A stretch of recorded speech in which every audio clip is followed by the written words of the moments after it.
Simone Wynn was 38 years old, and until the Tuesday she was discharged 2 days ahead of schedule from Mercy General Hospital, she believed she was building everything that mattered alongside the man she had married in a garden her grandfather helped plant. She was a woman people looked past. She drove a 2014 Accord she had bought in cash from a dealer in Decatur who did not know her name. She packed her own lunch in a blue bag with a broken zipper she had not bothered to replace. She wore sensible shoes and kept her nails short and her voice low. And the women at her husband's firm holiday parties had once spent 40 minutes talking to her about recipes before someone corrected them and said she was not the catering coordinator. She smiled then, the same way she smiled every other time in her life when people showed her exactly who they were. What her husband Darnell did not know, what none of his colleagues or his associates or the woman named Brianna who answered his second phone knew, was what Simone had spent 11 years building before he ever put a ring on her hand. $280,000 had moved out of the household account over 19 months. Small amounts. Careful amounts. A man who studied forensic accounting would have seen the architecture of it immediately. Simone studied structural engineering for a living. What Darnell never thought to ask, not once in 7 years of marriage, was why a woman with her salary kept a separate LLC registered in the name of her grandfather's initials, or whose signature was on the building permits for the newest commercial development on the east side of Atlanta. What happened when she came home early was the beginning of the end of his plan. He just didn't know it yet. Before we jump into the story, comment where in the world you are watching from, and subscribe because tomorrow's story is one you need to hear. The morning she was discharged, they told her the incision had healed cleaner than expected. A laparoscopic procedure, minor by surgical standards, and her body had cooperated. The attending physician said she was ahead of schedule. Her sister Renata, who had driven 2 hours from Columbus to sit with her, called it a blessing. Simone thanked the nurses, folded the paper gown with old habit, and signed her discharge documents with the same steady hand that she used to sign structural load approvals. She had not told Darnell she was coming home early. She had thought it would be a pleasant surprise. She had thought she would walk into her kitchen, the kitchen with the subway tile she had laid herself on a long weekend 2 summers ago, and find the house quiet in the particular way it went quiet when Darnell worked from home. She had thought she would make herself a cup of tea and sit in the chair by the back window and look out at the raised garden beds she had built from reclaimed cedar, where the last of the October tomatoes were still splitting at the seams with their own weight, the way her grandfather had said good things did when you gave them enough time. Her grandfather, a man named Sylvester Wynn, who had worked 40 years as a master carpenter in South Georgia, had been the one who taught her to build things from reclaimed material. He said there was more integrity in it. He said the wood remembered what it had survived, and so it did not have to perform its strength. He had died when Simone was 23, in the middle of her second year of graduate school, and she had sat with him the last afternoon and held his large, dry hand, and he had told her 2 things she had written in the back cover of the notebook she kept in her work bag to this day. The first thing was that a woman who built quietly was the one who decided what stood. The second thing was that the people who underestimated what she was capable of were doing her a favor, and she should let them. She thought of that notebook often. She had thought of it that morning in the discharge paperwork office when the administrator behind the desk asked if she had someone coming to pick her up. And Simone had said yes, her sister. And the administrator had looked mildly surprised, as if she had expected the answer to be different. She and Darnell had met at a fundraiser for a youth construction program she had quietly funded for 3 years before anyone outside her accountant and her uncle Roosevelt knew she was the source. She had attended under her own name but with no introduction, standing near the blueprint wall display that showed the technical plans for a community recreation center the program was about to break ground on. Darnell had wandered over with a glass of wine and asked if she was an architect. She said she was close, but not quite. He said that was interesting. He had a wide smile and a clean laugh, and he listened when she talked, which was rare enough that she noticed it. They had spoken for 2 hours before he asked for her number. He had texted by 10 the next morning. 6 months later, he proposed at the restaurant where they had eaten on their first date. She cried a little. She was not a woman who cried easily, and she did not apologize for it. That was 7 years ago. She could not have known then what she would know by the time she pulled her Accord into the driveway on a Tuesday afternoon in October and noticed that the blinds on the front bedroom window were drawn in the way she had specifically asked Darnell not to leave them, because they warped in the heat. She sat in the car for 60 seconds before she went inside. She was a structural engineer. She had learned early that the first set of data you observed was not always the full picture. A reading taken from one point on a beam told you something, but not everything. You had to walk the perimeter before you drew your conclusions. She had also learned, in a decade of site assessments and load analyses, that what you did with your hands in the first 30 seconds of a discovery determined whether you could use what you found. A hasty reaction compromised the evidence. A controlled one preserved it. She took her phone out and opened the camera. She pressed record before she opened the front door. The door was unlocked. The sound reached her before anything else did. The rhythm of it, familiar in the way that things heard through a wall were familiar, unmistakable in texture even when you did not want to name what you were hearing.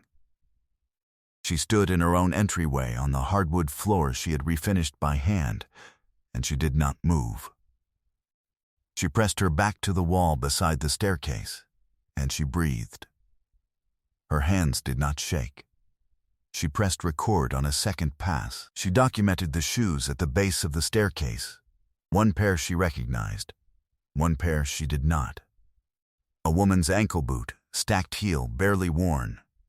She documented the coat on the hook that was hers. She documented the coat next to it that was not. She went into the kitchen.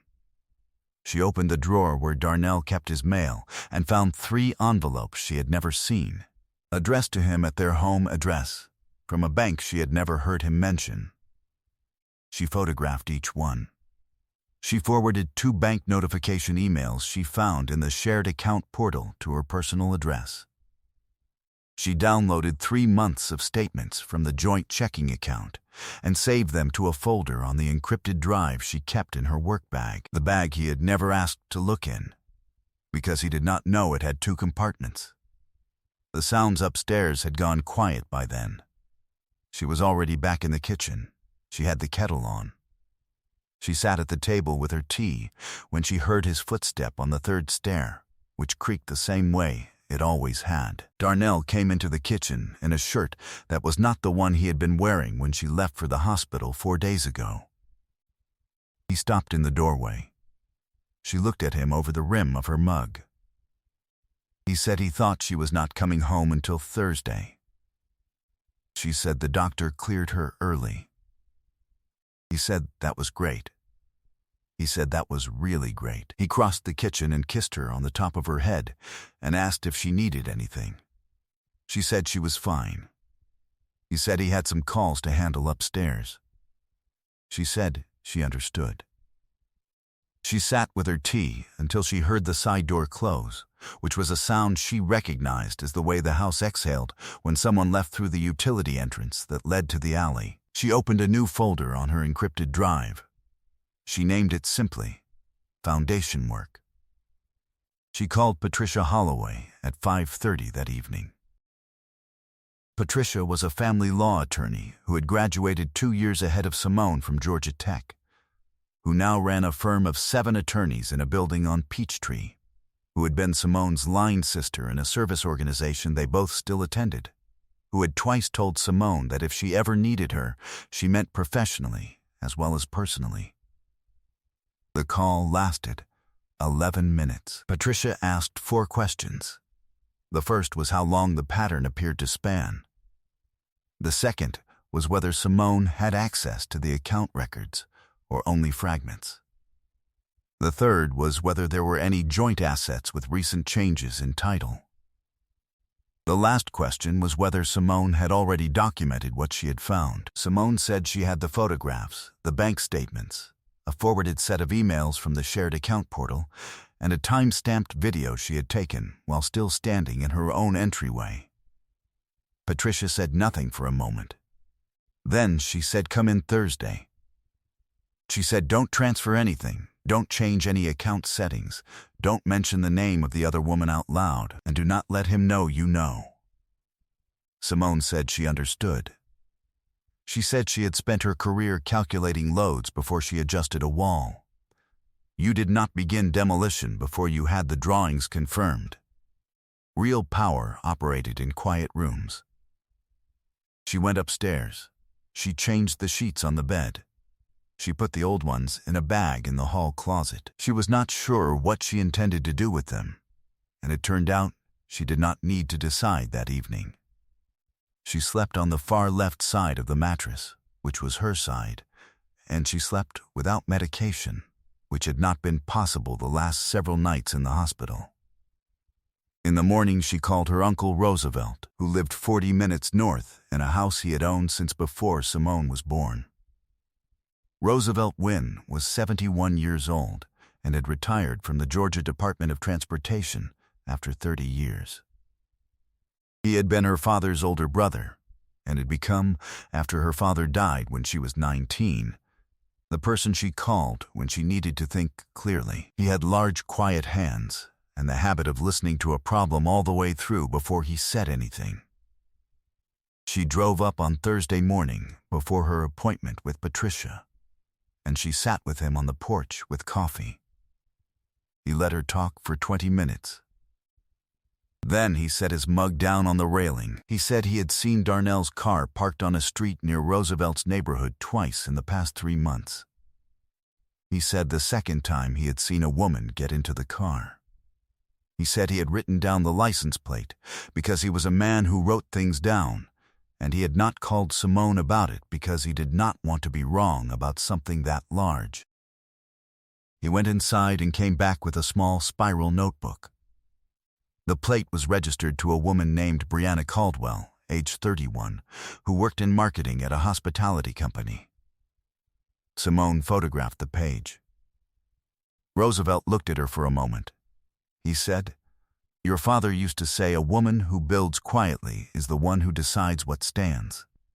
He said he thought she knew what she was doing. She said she knew the load she was carrying. She said she just needed to know what was below it. He nodded. He refilled her coffee. Patricia's office had tall windows and a round conference table, and a paralegal named Marcus who brought water without being asked. Patricia herself sat with the printed bank statements Simone had forwarded and read through them in what felt like less than 4 minutes. She said she saw a pattern of withdrawals that looked like someone who understood transfer limits. She said she had seen this before. She said she wanted to bring in a forensic accountant named Dwight Ossie, who worked 2 floors up and who had helped with 3 cases in the last year that looked similar in structure. She said this kind of pattern, 19 months of it, was not impulsive. It was designed.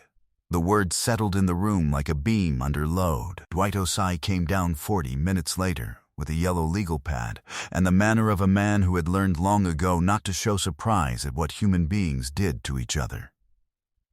He reviewed the account statements and 2 additional documents Simone had pulled from an old filing box the night before. He said that, based on the increment sizes and the irregular intervals, someone had done research into reporting thresholds before making the first transfer.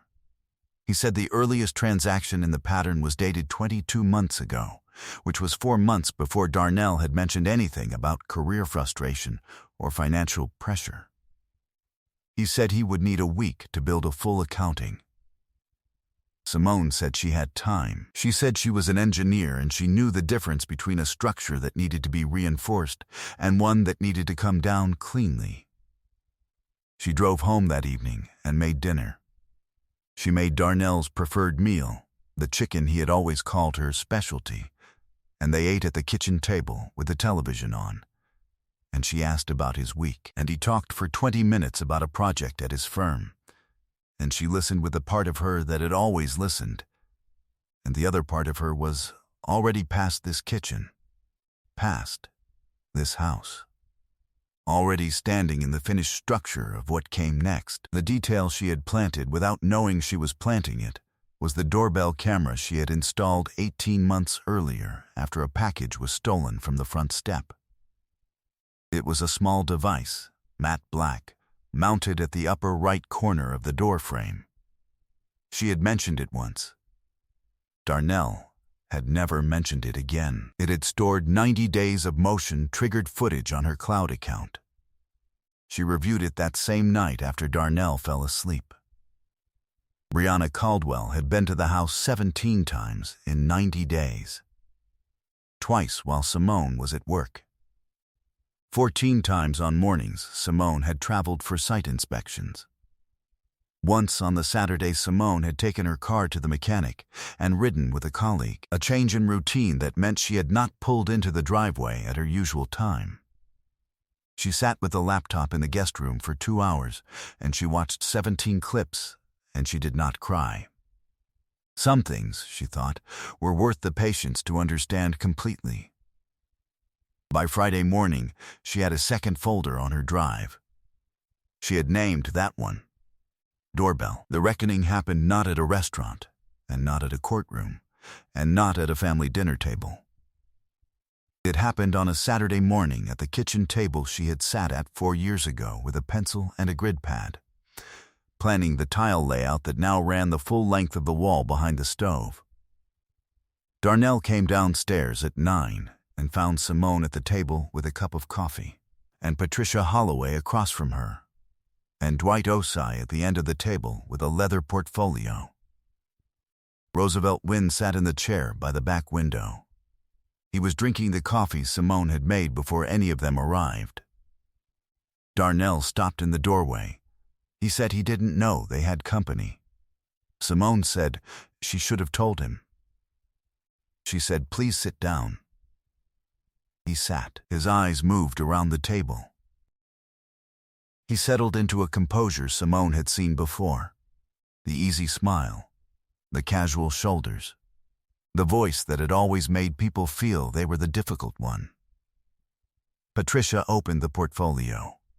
She placed a printed summary of the forensic account audit in front of Darnell.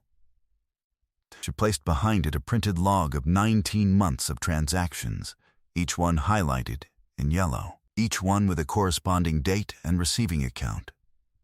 She placed behind that a 3-page document that Dwight had prepared, which laid out the pattern, the cumulative total, and the method.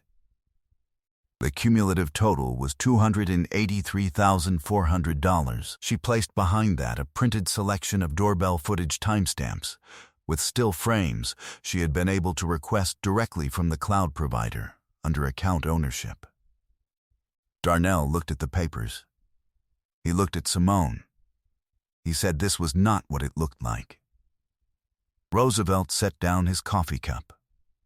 He said he thought it would be better if Darnell let the attorney finish. Darnell did not look at Roosevelt. He looked at Patricia, and Patricia looked at him with the particular patience of a woman who had been in rooms like this many times and had never once been surprised by what was said next. Patricia said the filing would happen on Monday. She said the petition would include a claim for the full $283,400 under Georgia's dissipation statute, plus interest, plus attorney fees, given the documented pattern of intentional concealment. She said the forensic account would be submitted as evidence. She said Simone was not asking for anything that did not belong to her. Darnell turned back to Simone. His voice lowered. He said he had made a mistake. He said he could fix it. He said they could talk about this privately, just the two of them, that this didn't have to go the way it was going. Simone looked at him. She said, "You had 7 years to see who I was. You chose to see what was convenient." She said that choice belonged to him now. She stood. She gathered her coffee cup. She carried it to the sink. She turned back only to retrieve her work bag from the hook near the pantry. The bag with 2 compartments. The bag he had never once asked to look inside. She walked to the front door. She opened it. She stepped out onto the porch she had replanked board by board the spring before last. She did not look back. She drove to Renata's house in Columbus, and she stayed there for the weekend. And she did not check her phone until Sunday evening. 8 months later, the house on the east side of Atlanta that carried Simone's LLC on its building permits was completed and leased at full capacity to a pediatric medical group. The project had taken 4 years from initial land acquisition to occupancy. It was the kind of thing that did not announce itself. It simply stood there, load-bearing and sound. Simone had moved into a renovated 3-bedroom in a neighborhood she had quietly watched for 2 years. A house with a kitchen she had chosen for its original wood floors and the south-facing windows that let the morning come in long and yellow across the breakfast table. She had spent a weekend laying the tile in the mudroom herself. Small hexagons in a pale gray, the same pattern her grandfather had used in his own entryway. She had planted a Japanese maple in the backyard in late March. In October, it was beginning to turn, the edges going deep red, the color arriving early the way it sometimes did when summer had been long.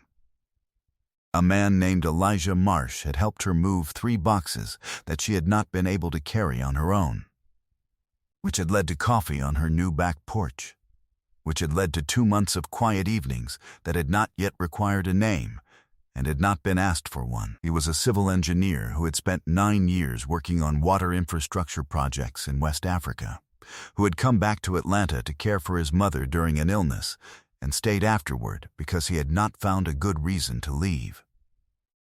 He asked good questions and did not perform for her. He did not fill silences that did not need filling. He had once shown up at her front door on a Sunday morning, with nothing but a thermos of coffee and no explanation other than that he thought she might be the kind of person who appreciated a quiet morning without ceremony. She had let him in and handed him one of her own mugs without being asked, and that had been the moment she thought she understood what it was meant to feel like, the particular ease of it. The absence of the work of being seen by someone who had already decided to see you. Brianna Caldwell had relocated to a city in Florida where she had family. The hospitality company she had worked for had audited their internal marketing accounts following a separate compliance matter and had restructured her role out of existence. Simone had not had anything to do with that, though she had heard about it through a woman in their shared industry circle who mentioned it the way people mentioned things they assumed would land without surprise. Darnell had taken a position at a smaller firm 40 miles outside Atlanta.